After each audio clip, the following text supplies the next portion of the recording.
Coach Jason Casimero at Milan Milindo nagkasagutan sa isang comment section na nagpost itong si Milindo na sinupalpal niya ang magkapatid na Janriel at Jason. Ang post ni Milan ay deleted na ito sa kanyang social media kaya burado na ang mga bangayan ni Milan at ni Jason. Pero dahil mas mabilis pa sa kidlat at kindat sa chick si Mr. Kwento, kaya naka-screenshot kagad tayo. Unahin muna natin mga kwento ang post ni Milan patungkol kay Janriel bago ang bangayan nila ni Jason. Sinabi ni Milan na minsan raw ay pinaglaban niya itong si Janriel, isasaring World Boxing Champion na dapat ire-respeto kahit gaano pa kapangit ang ugali ni Janriel sa personal. Noon raw ay nakikita niya na nag-aangas itong si Casimero para maging matunog ang kanyang pangalan at pinapahype niya ang laban at syempre makahanap rin ng magandang laban. Kahit pa dumating na raw sa punto na binanata ni Casimero ang kapwa niya mga boksingero dahil sa kayabangan nito, pero ngayon raw ay lumulutang na inaabuso na ni Casimero ang kanyang kasikatan sa pambubuli ng mga Pinoy ng mga boksingero. Pinuri naman ni Milan si Janriel na may mataas ito na ring IQ sa loob ng ring, pero bakit raw hindi nagagamit ito ni Casimero sa totoong buhay? Ang pasabog pa ni Milan ng respeto ng ibang mga boksingero ay unti-unti na raw na nawawala dahil hindi raw karespeto itong si Janriel kahit sino raw ang hinahamon ni Janriel ng mga boksingero. Alam ba raw ni Casimero kung bakit ang kanyang karera ay nasira? Ayon kay Milan, dahil raw ito sa ugali na meron itong si Casimero. Hindi alam ni Milan kung itong si Janriel ba o si Jason ang may mayabang na ugali. Masyado na raw mataas ang tingin ni Janriel sa kanyang sarili kahit na si Nonito Donaire ay hindi rin nakaligtas at binastos raw at iba pang mga kapwa Filipino World Champion. Isa lang ang reminder ni Milan kay Janriel na dapat hindi niya kalimutan ang pinanggalingan niya dahil doon daw sila lahat papunta. Sayang lang daw ang nasungkit ni Janriel na karangalan na mapapawalang bisa dahil na rin sa ipinapakita niya sa kapwa. Unti-unti na raw mabubura ang pangalan ni Janriel na halimaw sa ibabaw ng lona dahil sa kambugan raw ni Casimero kaysa sa nabot niya sa buhay bilang boksingero. Sayang raw si Janriel dahil madami pa namang humahanga sa kanya, pero sa ngayon ay unti-unti na raw na nawawalan siya ng mga kakampi at hindi na siya kayang ipaglaban pa dahil siya na mismo ang sumisira.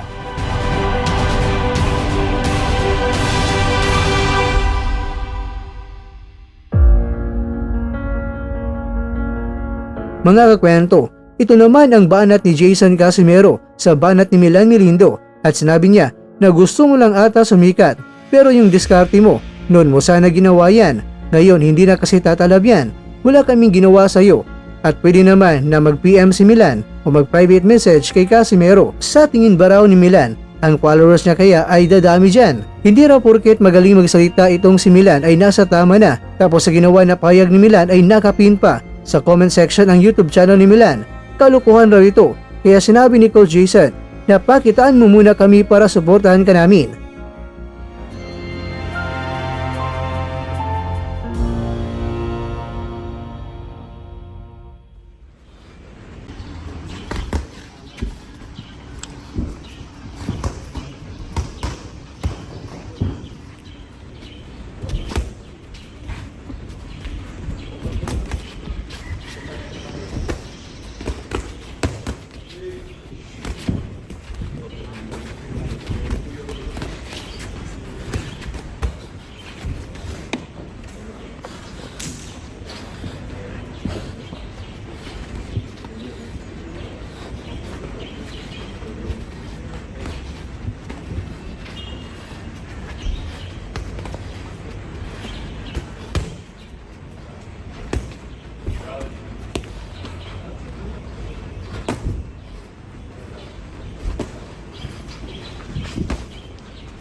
1 minute.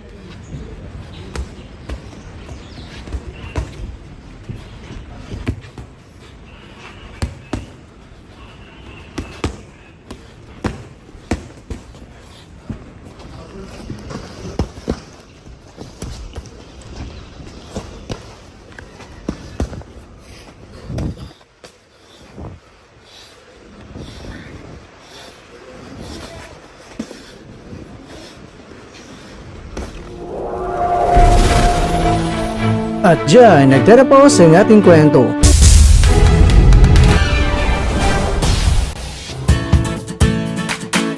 Maraming salamat mga kakwento sa inyong panonood. Pero baka naman mga kakwento ay nagustuhan niyo po ang kwento natin ngayon.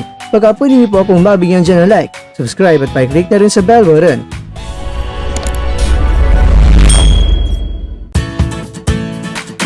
Pero bago tayo tatapos mga kwento, syempre, shoutout po muna tayo dyan sa ating mga kakwento.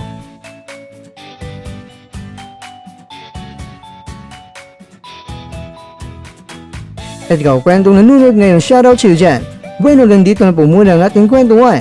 At abangan nyo na po ating susunod na video. At dito lang po yan sa isang channel na kung saan maaring ito'y mga kwentong di pa na kwento sa inyo.